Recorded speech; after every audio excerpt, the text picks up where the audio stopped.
Abraham గారు ఒక దినాన జయించి బయలుదేరి వస్తున్నాడు.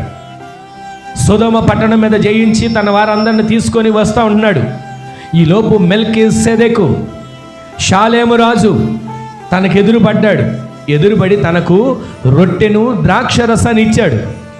ఇవ్వగానే అబ్రహాం నేమి అడగల, ఇదిగో నాకు నీ దాంట్లో భాగం ఇవ్వమని.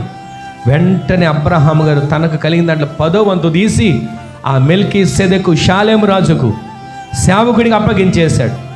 ఈ రోజున అలా అప్పగించిన వ్యక్తిని దేవుడు విడిచిపెట్టాడా? ఒంటి చేత్తో బయలుదేరి వచ్చాడు, పిలుపును పట్టుకొని బయలుదేరి వచ్చాడు. 12వ అధ్యాయంలో ప్రయాణం మొదలుపెట్టాడు.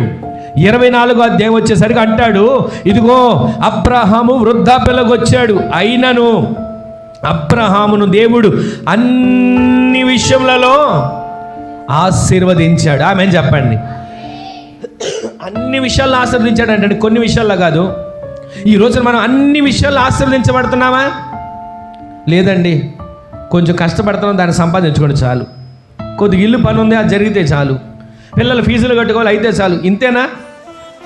మీరు అడగక మునిపే దేవుడు అవసరాలు తీరుస్తాడు. ఆమె చెప్పండి. మీరు అడగక మునిపే దేవుడు మీ అక్కర్లు తీరుస్తాడు. ఆమె చెప్పండి. అన్ని విషయాలలో దేవుడు మిమ్మల్ని ఆశీర్వదించునుగాక. అబ్రహాము దేవుడిని ప్రేమించాడండి, పరిచర్యని ప్రేమించాడు, అందుకే ఆశీర్వదించబడ్డాడు.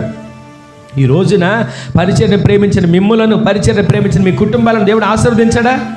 అత్యధికంగా ఆశీర్వదిస్తాడు, 2 అంతల దీవెన దయచేస్తాడు. ఈ రోజున తృప్తినిస్తాడండి. అది నేను చెప్పేది. మీకు కలిగిన దాంట్లో మీకు తృప్తినిస్తాడు.